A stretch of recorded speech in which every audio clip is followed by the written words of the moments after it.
Band, Conquest, DJ Banton, and more. This year the event takes place at the Port St. Martin. As you know, the first 2 years actually it was hosted on the Ring Road, so they're moving big now. Now I believe that Port is actually one of their sponsors to host the event there. Starts at 6:30 p.m. So don't miss it. It's on Friday, August 29, Caribbean Praise Fest 2025. 9 minutes down after the hour, 9 o'clock. Bon Simon, hope you all are having a wonderful and a pleasant week so far. Well, the week just started, so hope you all are having a very pleasant and enjoyable day. My guest this morning is, without a doubt, I know she booked me like 2 weeks ago. She said, I want to come on that day, Lady Grace. You got space for me? I said, I got space for you. MP Ludmila the Weaver is joining me here this morning. How you doing? Good morning, Queen of the Radio. How are you doing? I'm fine. And good morning, St. Martin. Bon Siman. And congratulations again. For my mom, yes. This is the second time, I believe we had an interview on your mom's birthday last year. Actually, so when we were talking a couple of weeks ago, and you were like, yeah, okay, I have room on 11. I was like, yeah, let me come back. First day, that we're back at Parliament, let me come in.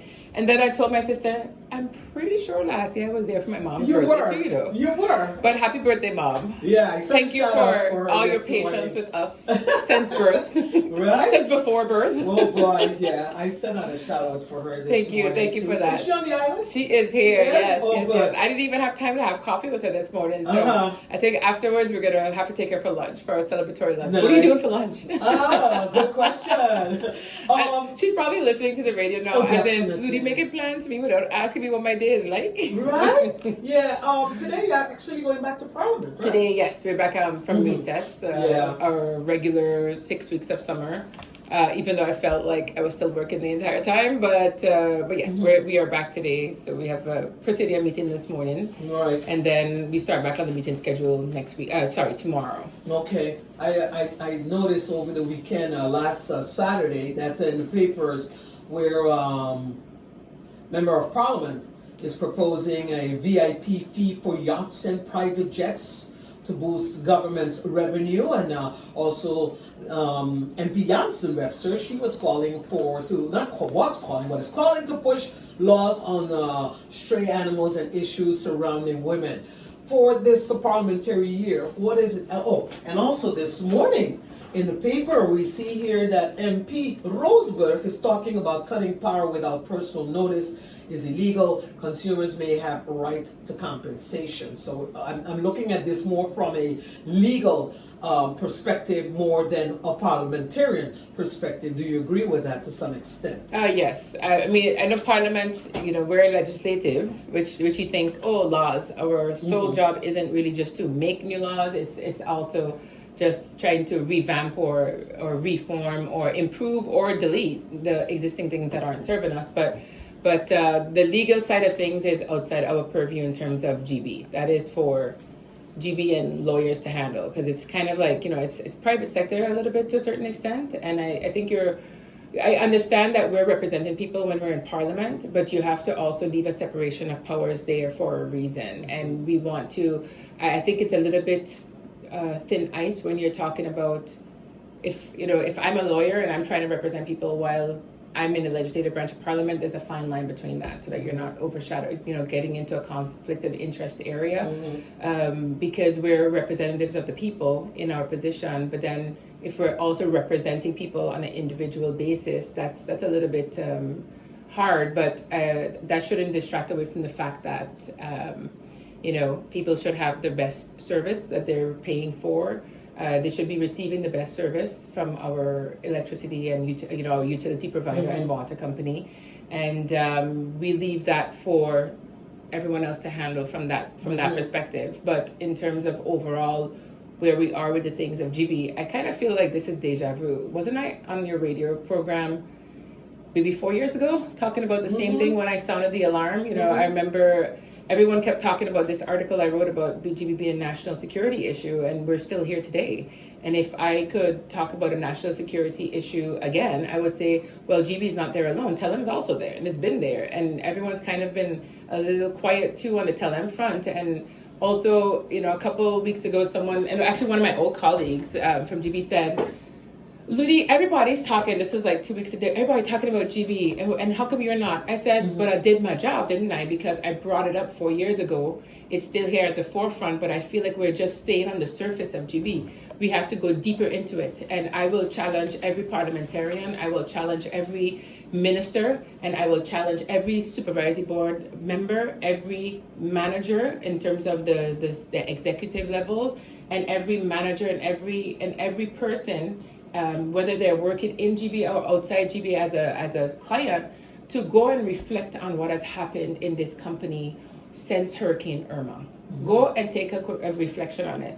And it goes back to the basis where I said from day one, when you have a government interfering with a government-owned company, you're a shareholder. But when you have this political interference and influence that is coming in to the viability and the survival of companies, that's when we get major issues. Because if we're going to go over the timeline of this company, and I will start from the time that I started working at GB. I worked for GB before as their auditor, but if I go into when I started working for GB, it was right after Hurricane Irma. It was about 3 months after Hurricane Irma I came in, and what I saw there was, I think for lack of a better word, quite miraculous. Yeah. Because it was being led by people of the soil, Iris Arundel, Kenrick Chittick, and Veronica Janssen-Webster. And these were 3 managers that one came from the supervisory board of directors, the other 2 came from within the company. And when I'm going to repeat that word so that the Semattan people hear me, and all of the parliamentarians hear me, and all of the council of ministers hear me, and the employees of GB and the people of Semattan to hear me. It was quite miraculous what they did. And I remembered when it came that I had a seat at the table of the council of ministers, and when it came to a recruitment process, and when it came to the future of the manager board, I was against removing those 3 individuals. They were interim manager. No, they were full managers. Okay. But then during the course of when the transition was going to happen, they became sort of the transition management, because they wanted to open a recruitment process. Right. Now let me go back to the miracle of them. One of them is my colleague in Parliament now, and I'm saying this slow so that the Semattan people hear the timeline of the miracle that took place. And I'm going to look at them that are live online. The miraculous, that event that took place is that you had these 3 people. Let me say the names again. The CEO, Kenrick Chittick, the CFO, Iris Arundel, and the COO, Veronica Janssen-Webster, that took this company out of a pit, a bottomless pit. You didn't see no future for it, which was a destruction that we all as Semattan faced together, was Hurricane Irma. And the company survived. That's what you have to think about. The company survived when you had these 3 persons there. And here we are, and it was something I was against when I had a seat at the table of the Council of Ministers. I was against creating a vacuum in a company and removing all 3 directors at the same time. And if anyone wants to challenge me on that, I will tell you, call in or come see me after, because you know where I work, in the Parliament building. These 3 people, they brought this company from the destruction that was Hurricane Irma. Everybody kept their job, even when the World Bank told us we had to fire 30% of the staff in order to take World Bank money, and we refused to take it initially. I said no, we got fired, and the board was right there with me, and I was backing them up, and they were backing me up.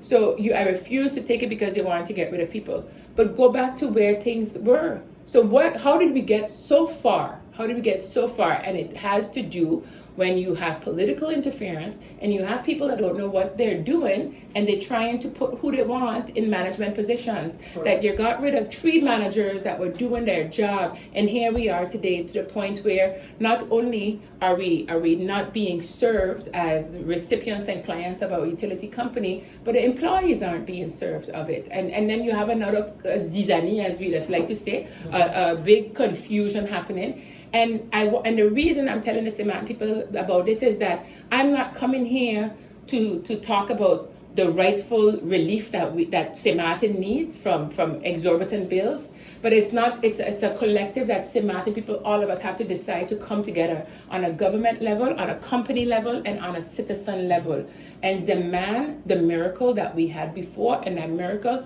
is to go back and think about what happened during the destruction. When you have politics playing in to putting people there, we are there. GB was left without a manager since those managers left. You understand that? Since 2021. That was mistake number one. So you need history to know not to never make this mistake again, not to ever make that mistake again. But here we are, a new government is in, a coalition that I find myself to be part of again, and people need to listen. People need to listen. They do not listen. I objected before, and I'm objecting again. Go back to the miracle that served our people. Did you hear anybody complaining about GB when you had those 3 people in charge after Hurricane Irma? Did you hear anybody complaining to the level they are? Let's be real, Iris. All of us have to grow up here today, be mature, and say that everybody have a role and everybody's at fault, because that's what it is. We're at fault when we don't pay. We're at fault when we interfere with management, when we leave a company like GB, or that is national security, without managers. Since 2021, when they stepped down, we left them without managers. A temporary manager for me is just another plaster. You left the company without management. So I want every politician that was in government since 2020 to take response, and those that are in now and those that ain't in now to take responsibility for their role that they played in leaving the company of GB without a permanent managing board of executives of COO, CEO, CFO. And those of you that cried foul like me and said, no, I don't agree with it, you can keep singing that record and ask for that miracle to come back, which is to have managers that understand what they're doing, that feel the pain of the people, that feel the cry of the people, that understand the employees, that listen to the employees. A board that understands their role is to be a board to look over things, not to go on the seat of the managing directors of the company, and a council of ministers that understand that they can be in the operational things, just like the board, supervisory board of directors. Do not sit. Everybody has their roles. But what happened is in St. Martin, too many times when it comes to government-owned companies, those roles like to overlap. And that's why I said, but Lady Grace, I feel like this is deja vu. I've been here on your program before. I brought it up, and you know what? I commend all of my colleagues. The one in the newspaper today, MP Roseberg, Lee, all of them. I commend all of them for being loud and asking for relief for our people. But what I need relief from, and what I want to see relief from, is the BS that we have been given when we left a company without managers because of politics. So let's be real, okay? Because go back to the miracle. And right now, Kenrick Chittick and Iris Arundel still work in the company. So whoever get mad, get mad. Y'all can be mad. But today I will tell you, I was there during the miracle, and I want to go back and see what is happening. And then we're going to see whether or not our people of St. Martin are going to start to get relief. MP, do you, in some sense, really believe that the government's handling of asking the SBOD to resign is justified, seeing that it was your party, not your party actually, that the former National Alliance Party that installed that particular board? I feel like the reason I feel like this is deja vu is because of the fact that I said, whether we are talking about, and I will repeat it again for everyone to understand the structure. GB has a managing board consisting of a CEO, CFO, COO. The supervisory board of directors has up to 7 persons on it. Currently it has 4, which oversees on a very, very overview, like a very high level, that think that they get financial statements and strategic plans. And then on top of them, they have to report to the shareholder that everything is copacetic, everything is good. I said back in 2020, you do not leave a vacuum in the management level when you get rid of all of Veronica Jansen-Webster, Kenrick Chittick, and Iris Arundel. So if I feel like you don't ever do that, in a company you don't do that. You never do it in a company, you never leave a vacuum. So on a board level, I feel at a supervisory board of directors level, I feel the same way. You do not create a vacuum.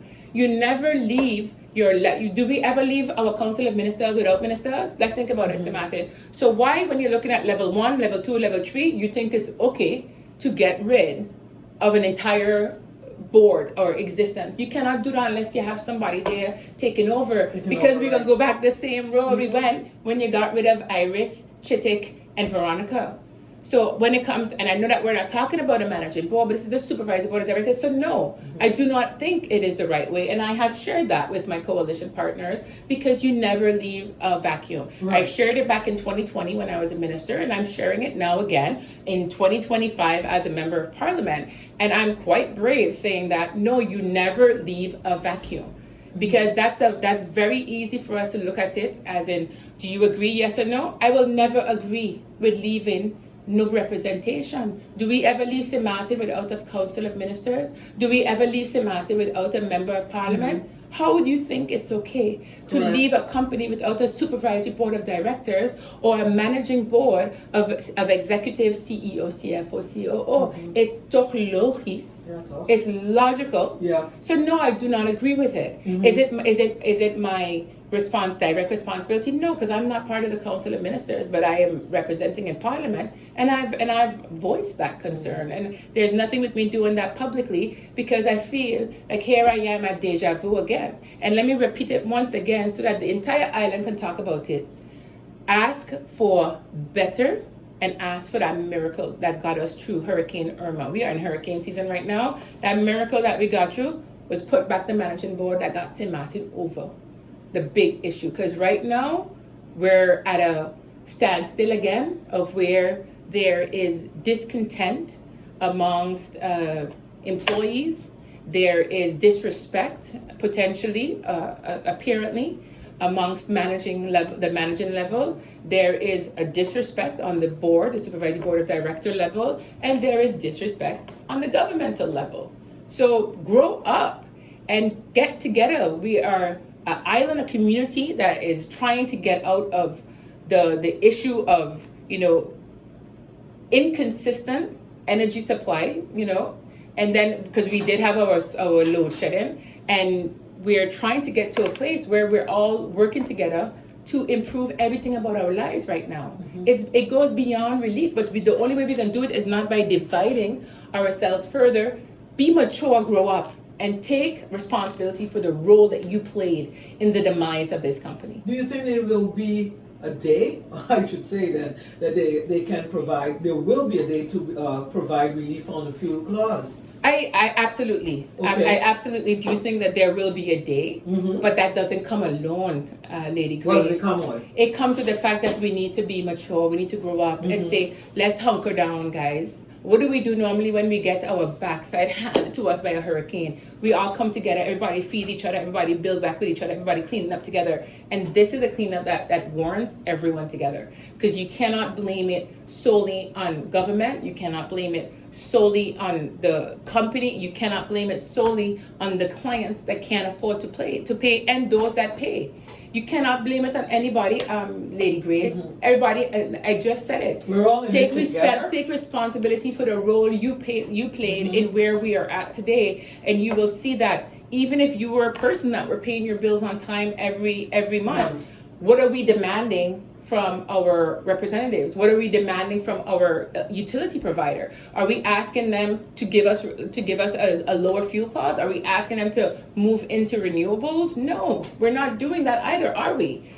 We all have a role to play. You cannot leave it only from one group, and this is the message that I am sending. And some people might only be concerned with a relief. I agree with a relief, but there's a lot more going on at play here, and we need to make sure that in the levels of decision making, which is those 3 layers I just gave you, everybody needs to be mature and they have to be all hands on deck. Because instead of the supervisory board of directors deciding I'm gonna fight because the Council of Ministers asked me to decline, let me tell you all, you just catch more bees with honey. That's the message. You just catch more bees with honey.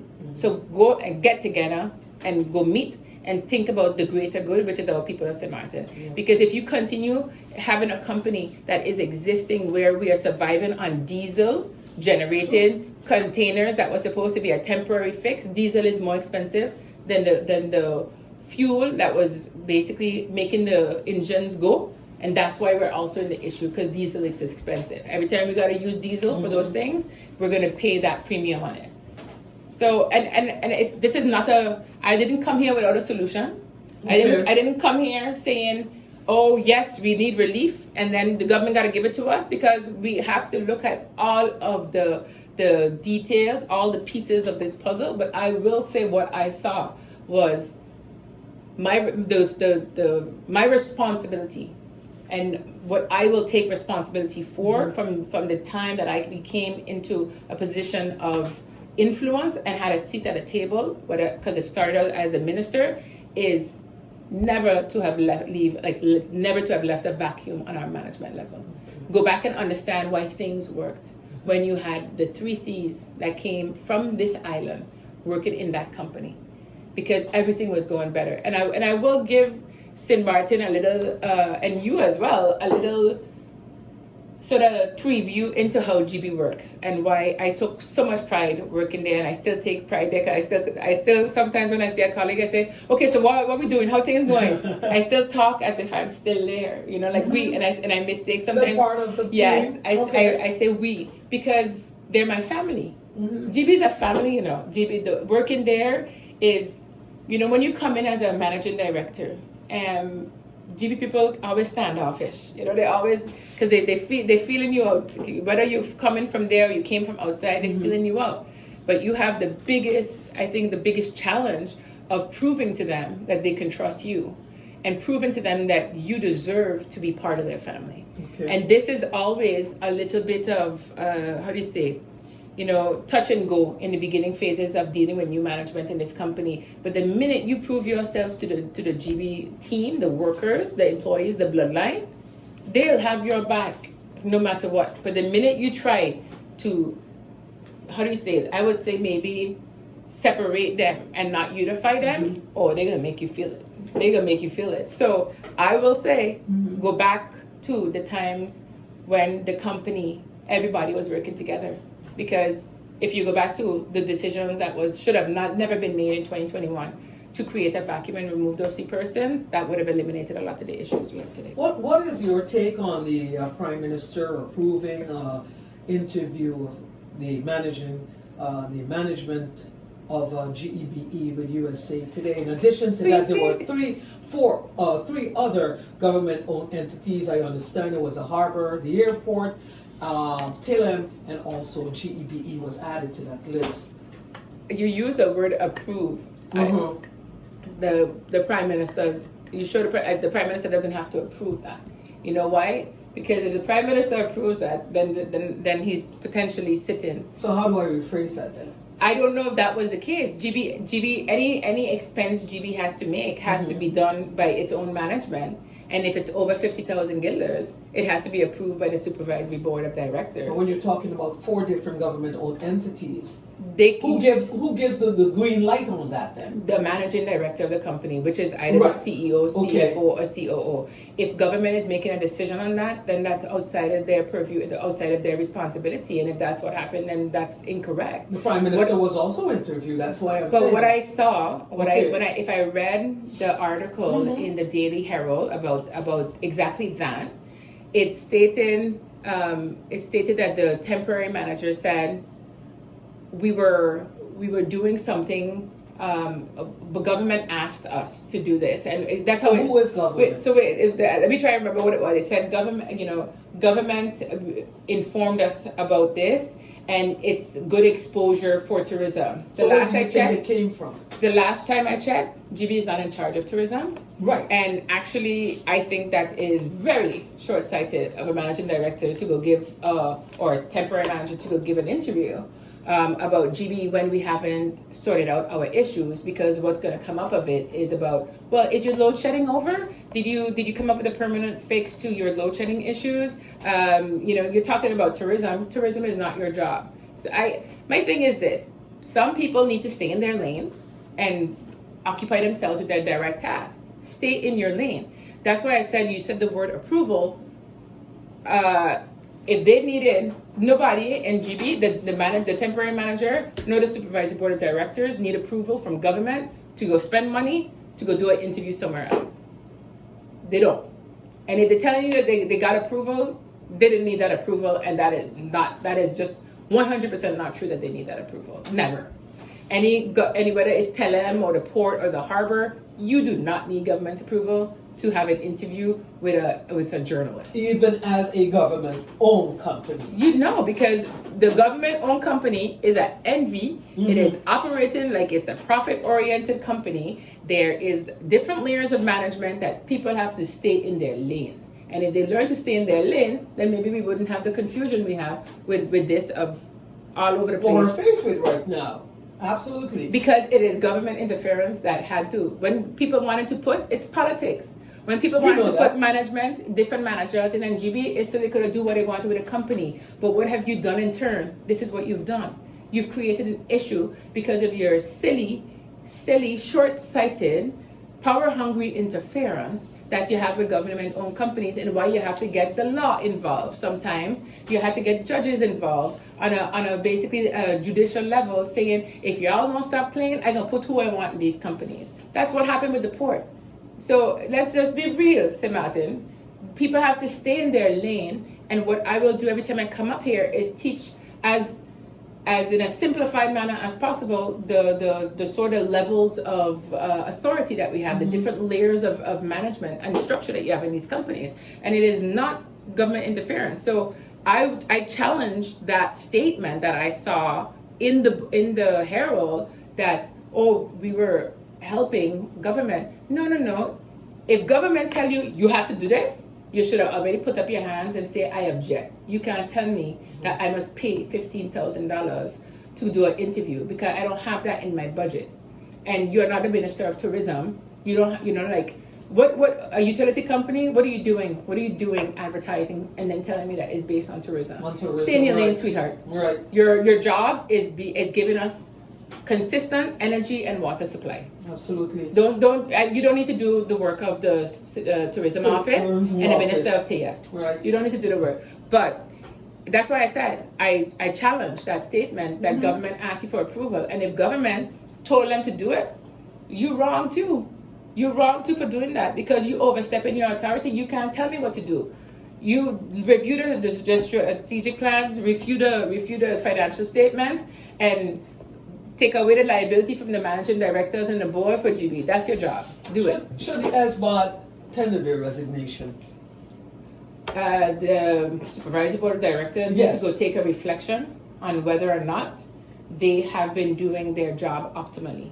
And if they can prove that they have been updating the management and the government in the same way, in a responsible manner, and what is required of them of being a supervisory board of directors, then I'm sure they can justify and defend themselves in that manner.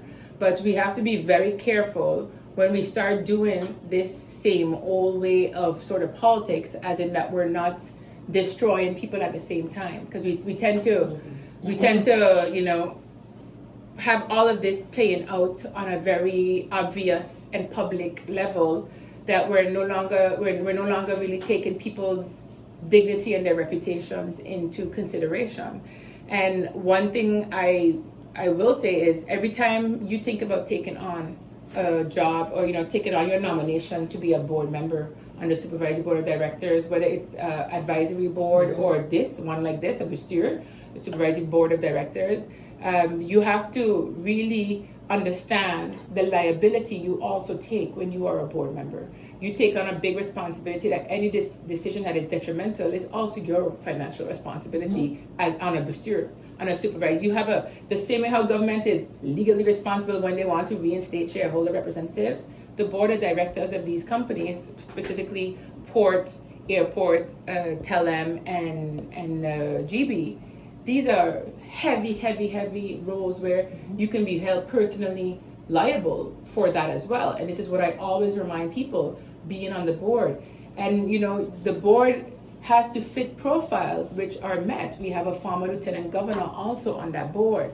So you have to be, the former lieutenant governor is currently on the board. So you have to think about, well, is this worth questioning? Because you're talking about, and everybody on there is equally important. Let me just say that. I'm not only pointing out, but you have a person that was capable of being a lieutenant governor who's also on that board.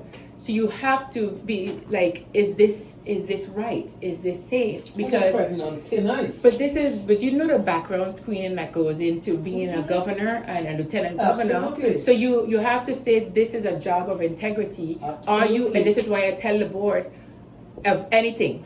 Are you doing your job with integrity? Are you doing it in the responsible manner? And so you have to be very careful with all of this. I'm not saying you wrong, I always right. No, but I've been deja vu again. And I'm like, well, let's go deeper of where we are, catch more bees with honey. And if team walk in, then you're gonna just get a flip. But just on vinegar. But too. you have, but I Yeah. need to see a trajectory. I need to see a trial that's happening all the time of, well, we're trying our best. You gotta justify it. But everybody's responsible here, Grace. And if there's one message that I want to get out to St. Martin is that we all need to have hands on deck. And I'm trying to give you more of an insight from personal experience of being an employee at GB, of what worked and what made me proud of being part of that family. They are hard workers, let me tell you. They are extremely hard workers. So they're supporting us. We have to support them. And by doing all that, we need to come together and just demand better and demand a miracle again. And government needs to go make a decision that right now, today, for the first time, I'm saying that publicly, where I said previous governments and current governments, go look at what happened after Irma. And if you want to see something happen, GB, that will give me some hope that's gonna work, because I saw it firsthand, you better maybe go think about Iris and Chitik. Right. Sorry. Yeah. Sorry. You're looking at people who know the company inside Correct. out. Correct. Know where all the cracks are, where all the skeletons are buried. Correct. Everything. Correct. And I'm not even telling you that the supervisory board of directors then were good. They were heavily politically influenced, which is how we got to the point where the supervisory board of directors decided that they would create a vacuum and get rid of all the 3 managers at the same time. They are also to blame. What is your responsibility in the overall scheme of things? Go and look, and let's be mature. And that's when I objected when I had a seat at the Council of Ministers table. Yeah. Let's be real. You guys interfered politically, and this is where we are today. And now politically, you're trying to come up with a solution that creates another vacuum. Do not commit the same thing again on a different level, because I will have no part of it. I will have absolutely no part, and I will not support a vacuum being created. When the first time I objected to a vacuum being created, GB stayed for over 4 years, 5 years, pretty much 4.5 years, without a permanent board of managers, of CEO, CFO, COO. So I will not be part of it. But you are aware, though, that they've had about 11 interim managers at GEBE. GB, I said from day one, and I don't know if I said it to you, I said GB is a reflection of the government. GB is a reflection of government. Government is a reflection of GB. Absolutely. But you're messing around with it. So the same government that keep changing all the time, keep dropping all the time, trying to make the government-owned company be the same thing. No, I will not accept it. I did not accept it 4 years ago. I'm not going to accept it now. I will not accept a vacuum being created, and I will be very public about it, because when the last time a vacuum was created for political reasons, we are in the situation we are in today. And if you want to disagree with me and say, oh, we're in this situation because of a cyber attack, absolutely not. Because during the cyber attack, GB was still without a permanent board. They had a temporary manager. And that was when all the politics was being played. So be responsible and be honest about your role that you played in where we are today with GB. Okay. So I gave my solution. And let's see where it is, because we still have temporary managers in GB. And what is going and what is to be seen is exactly how some of us have read, where you have managers currently upset. And let us see how that happens, and how the supervisory board of directors that has been asked to step down will deal with it. Because I will challenge the supervisory board of directors as well to deal with the situation that's happening too within the company. That is your responsibility. What is your role in that? MP, I want to get your insight into the aspect of tourism arrival figures as someone who served as a minister of TIAT, because just recently the Department of Statistics had to come out and basically clarify its methodology and how they go about releasing tourism-related figures due to some concerns from SHTA regarding their approach. Now there are various stakeholders that are involved when it comes to arrival figures, etc. But when it concerns the accuracy and transparency aspect, what sort of problems can arise where figures are concerned that might not come across as accurate, quote unquote, or what discrepancies can occur in that particular field that causes a sort of raising the eyebrow from an entity such as the SHTA? So not just from SHTA, but I will give you my perspective on it. I needed data to make my decisions when I was Minister of TIAT. Data plays a big role in the work that I have always did from a financial perspective, because you cannot make any decisions if you don't know what you're serving, how many people you're serving. So if I'm going to take it back to GB don't know how much they have to invest in new generators if they don't have an idea of how much new hotels coming online, how much new condos coming online, how much new houses coming online, how much new apartment buildings coming online, how much new shops, commercial places, supermarkets coming online. Mm-hmm. You cannot make no planning for your future tools that you need if you don't have an idea of what is coming.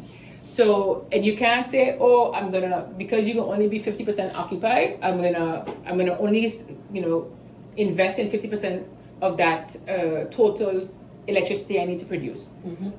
Now, on a people level, on a passenger level, going through the airport, we have to be very, very careful with that, because everybody talking about St. Martin playing a hub role, a hub function. So if you're telling me that you have 1 million passengers coming through your airport, that 1 million passengers, are they all staying in St. Martin? In a hotel, a house, a apartment, condo? Or are they going on to Anguilla, Saba, Statia, St. Bart's, Barbados, Antigua, St. Kitts? You have to know the difference between the two, because if you don't, you're going to basically be saying, we have 1 million people came through our island and they all stayed in hotels, and your hotels are not reflecting that number. And this is the importance of data collection. Data collection is needed to see whether or not we have enough hotel beds, whether we have enough apartment buildings, whether we have enough condos, whether we have enough a good enough infrastructure, a road system, whether we have good enough waste management, garbage collection for those people. Mm-hmm. You need those numbers there to make decisions and to plan for your future of your island. That's why the island kind of grew, because we had people come and then we fix it after. We're always running behind, we're always reactive. We're never preparing for things from a big scale of it, mm-hmm. because we're running behind. Oh, the cruise ships come in. Oh wait, let me do this. We didn't, okay. We're always a quick fix. So the users of your information are important to see whether or not the airport has enough employees to manage the people, whether they have enough baggage handlers, whether they have enough taxis, whether we have enough food on the island. Mm-hmm. So if your figures are going to be off, you might have food shortages for me. So it's very important, the quality of your data. I don't understand how you can just maybe think of the person's coming through the door or coming off of a plane and say that is sufficient. No. Your data has to be broken down into further segments so that you understand that we have enough to accommodate that. And I will talk about people coming into the airport in St. Martin also take ferries, either private charters or public, to Anguilla and to St. Bart's. So you have to know where are you going and how are you going. Mm-hmm. So if you're asking me on why an organization like SHTA would be unhappy, is because the users of your information could potentially be misled.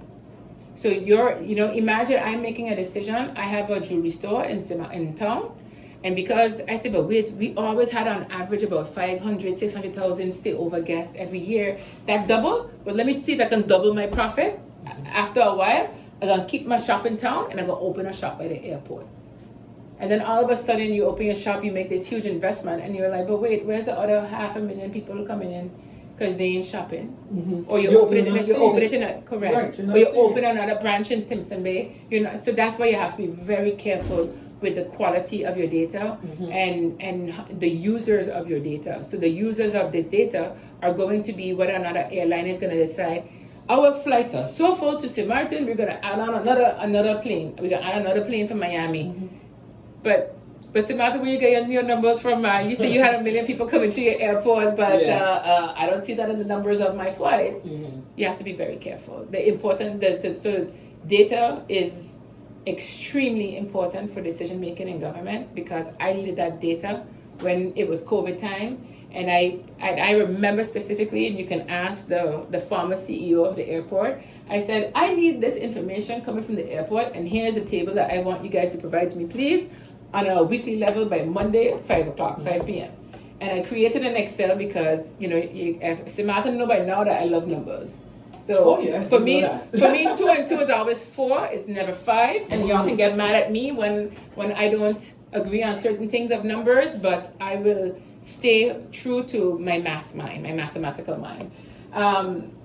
But I created this report where it was a breakdown of all the passengers coming in and which airline it was they were coming in on. And I gave it to the airport and I said, can you guys provide this to me every Monday? Because the airport themselves should have had this information with how much persons are coming through. That's the purpose, the business of an airport, besides of looking at the concessionaires, is to manage people coming through their doors.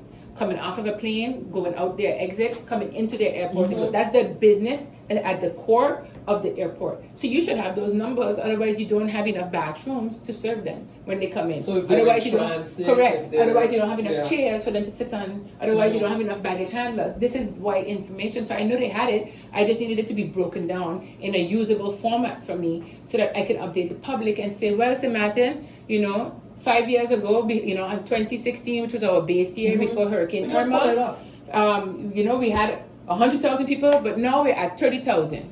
Yeah. So and I needed that information for the public. I needed it to tell the public, hey, we're getting up there, guys. There's hope. There's hope. Like, you hold on to it. Our numbers keep going up. People are coming in. Our visitors are coming back. And this is why I created a specific report that the airport had to give me as Minister of TI every Monday by 5 p.m. so I could use that for my press briefings on Wednesday. Okay. So if your question is about what do I think about it, I just explained it. Data is very, very important, because right now we have an island that is a little bit stagnant, right? We're going into our slowest month, which is September.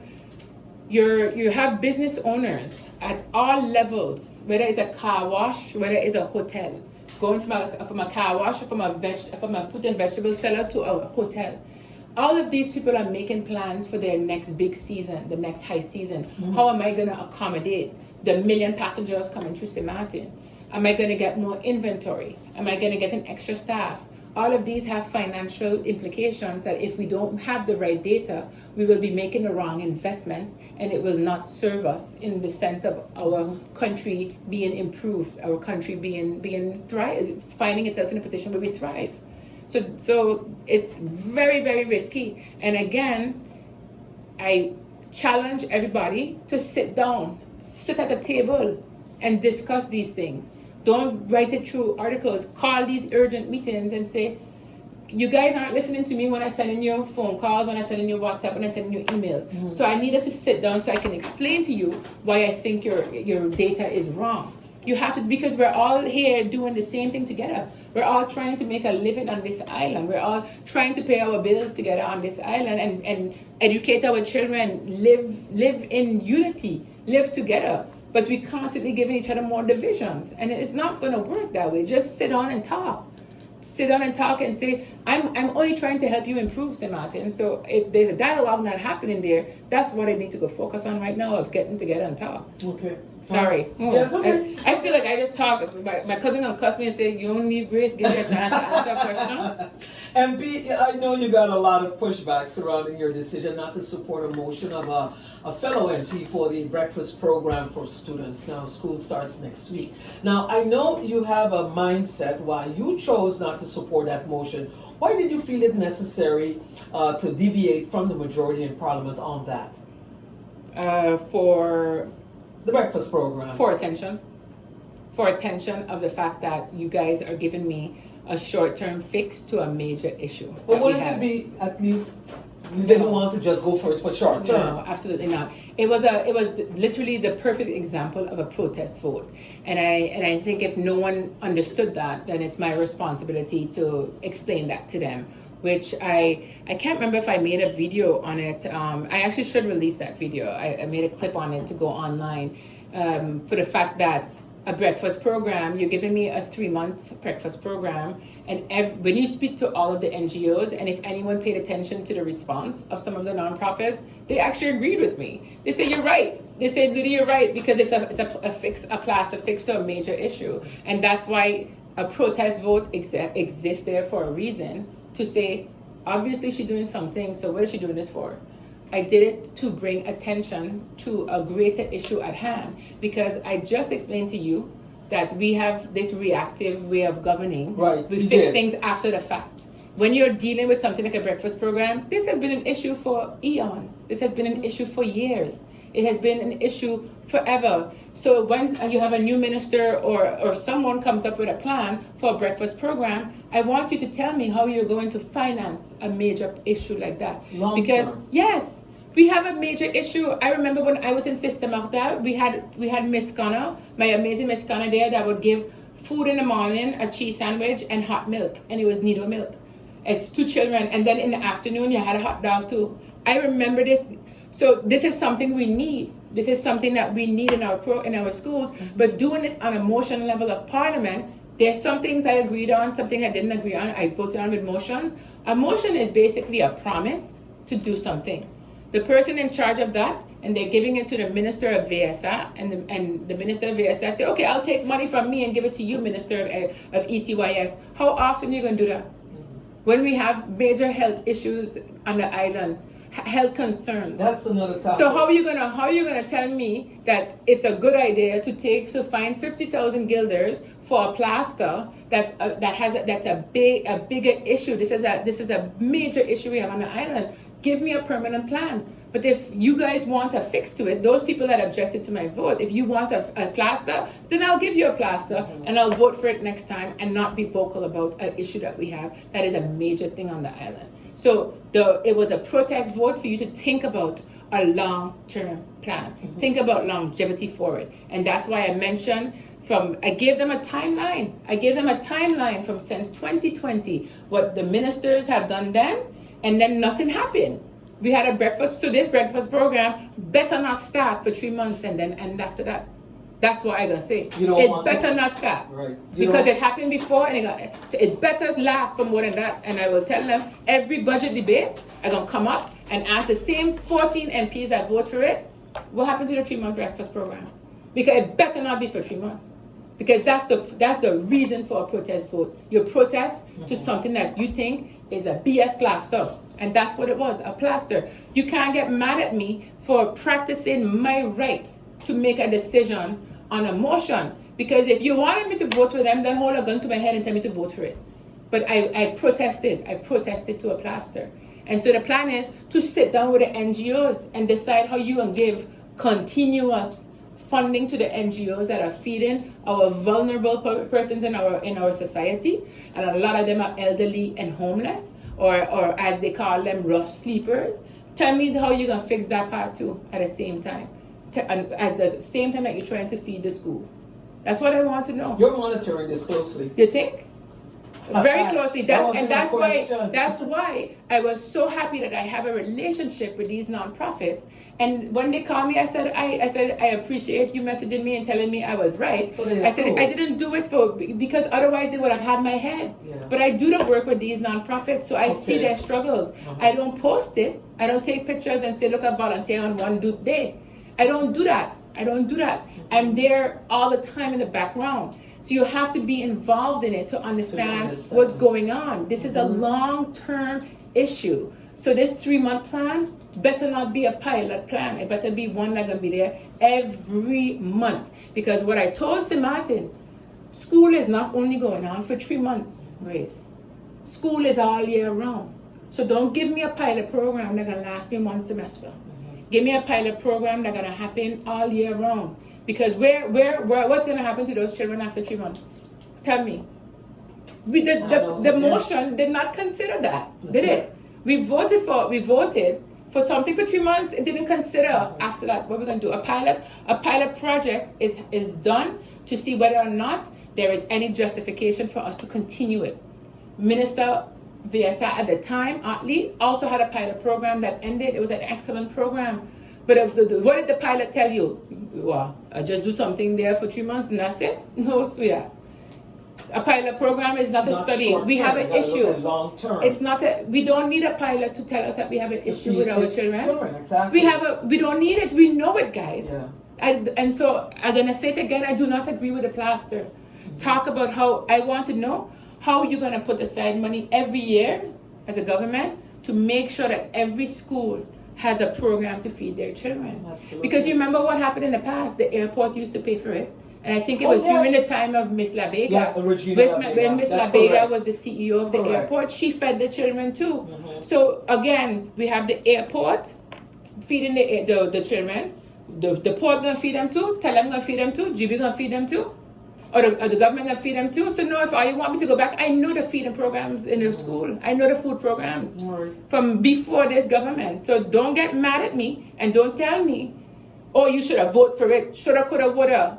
This thing is not a pilot program, Sir Martin. I need a permanent fix.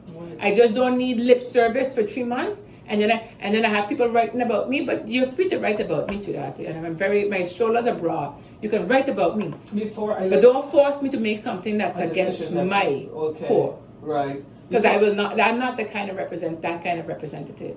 I don't go along to get along. I challenge and I give solutions when there are solutions. And when there's no solutions, I will say at this moment, I am confident enough to tell you that I don't have a solution for that.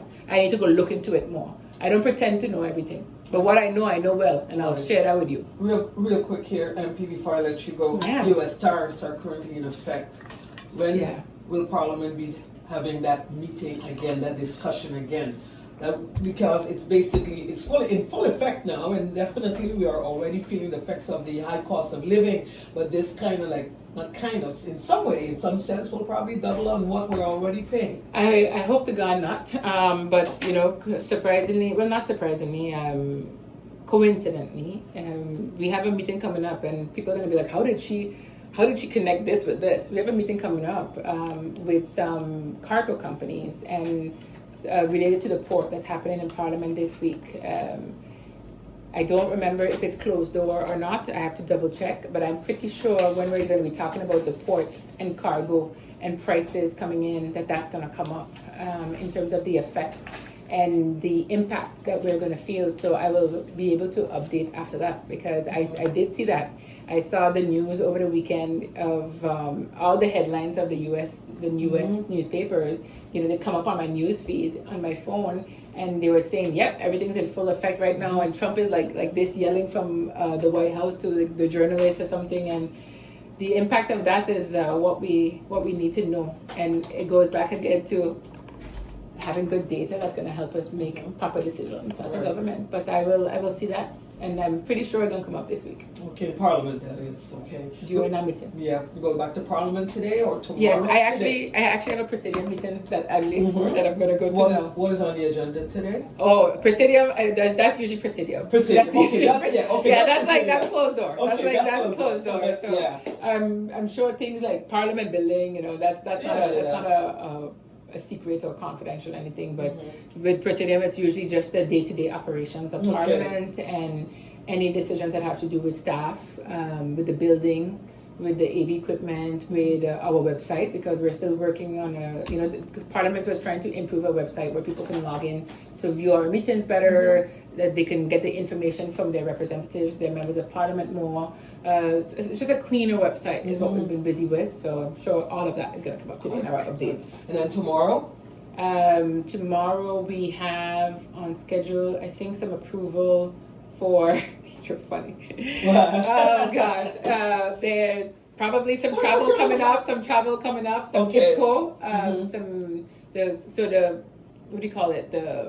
All the faction leaders have a meeting with IPCO, the Kingdom Relations, Okay. so that's coming up tomorrow as well. We have the one I was telling you about with cargo-related companies that are coming. I know that it's related to some of them are LNG, some of them are just shipping cargo, so that's where all of the impact of these tariffs are going to come into play. So should we be concerned though? Should we be concerned? Should we be worried? well, I don't think, for me, I don't like to say that, we should be worried and then have people scared. No, we have to be prepared for things. The existing in the world today, everything that happens in the world has an impact on our island, a small island. So you have to know what's happening in the rest of the world. So I don't think we should worry, because we don't know whether or not, maybe some companies have agreed to keep certain rates for us, and that's part of negotiations with shipping companies. Hey, we're a small island, the rest of the Caribbean, we're going to come together and say, can you do this for me? Can you fix these rates? And that's where coming as a collective, as a big Caribbean together, helps you with negotiation. If we're doing it one-on-one on the island, then again, we have to think about it, because at the end of the day, what happens is when someone increase a price, the price is just trickled down. It's passed over, and the ultimate person that's going to bear that is going to be the consumer, because everybody from the food grower to the shipping company to the people packing it to the people offloading it, all of them increasing their rates, which comes back on to the consumer, and we're limited to how much we can take right now. Right now, as a small island, we started off this dialogue today about GB and plans on relief. We're limited, and you need to, maybe everybody should have a whiteboard in their office in terms of the representatives and the ministers, and say, what are all the issues we're dealing with that is a big priority right now for St. Martin? And that's going to be, again, your cost of living where it comes to food.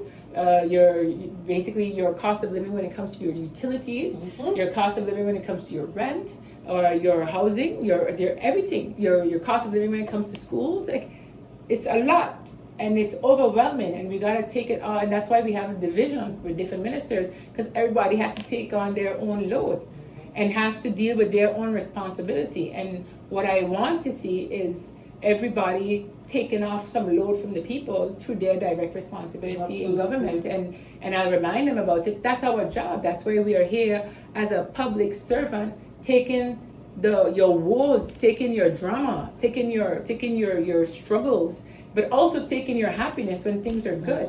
That's why I'm here. And it's a lot every day on the shoulders, but you need to make sure that people are taking off some load. And if your government isn't taking off some load, then the government isn't doing a good job, and you got to remind us about it, and you have to just keep us on our toes.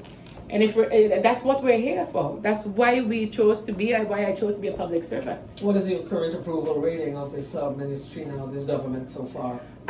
So a lot of people ask me about the article, and I have to agree. I have to be honest. I have not read it. The results of the Tribune. I have not read it. Okay, but I was asked about it yesterday, so I was like, I'll have a look at it and see what it is. But again, I will say, when you're doing any sort of polls, you have to be very careful with the data. You have to be careful with your data, just to make sure that it's an accurate. So you have to extract. It's an accurate view of your public. So all I know is that they said 700 people, I think, voted or something like that. So I have to check it, which is a lot. That's a lot. Yeah. So you have to say if it's representative of your different levels in your population and different groups in your population. So we'll see. But I have not read it. Like 732, something to that effect. Yeah. Someone asked me yesterday. I don't know anything about it. Oh, and congratulations, before I leave you, congratulations to my friend Natasha and Robert on their wedding yesterday. Okay. So they're a lovely couple. Okay. All right. So that was fun. 723. 723? 723. Nice number. Yeah. 23. 23 is my favorite number. Oh, okay. Because the 23rd of May is my birthday. That's why. Okay. All right. MP, in closing, any words you'd like to share with the radio listeners this No, morning? I think I said it in the closing. As a why we're here as public servants and the role that we play in trying to take off some load and off of our public. And you know, I hope if I can leave you with anything, is that right now I need to see St. Martin come together. You know, I need people to listen to each other, not just to have this one-sided conversation. And if you listen to our people, if you'll see that, you know, a lot more can be achieved by bringing us together. I right now I need to see us working together along this sort of putting St. Martin, you know, back into this successful position. And we can always be challenged by opposition. We could always be challenged within the coalition. But at the end of the day, we're trying to improve the lives of our people living on this island, and I will continue to do so anywhere I can, even if it's making a little bit more noise than usual. But I'll be there and I'll be doing it. Nice. All right.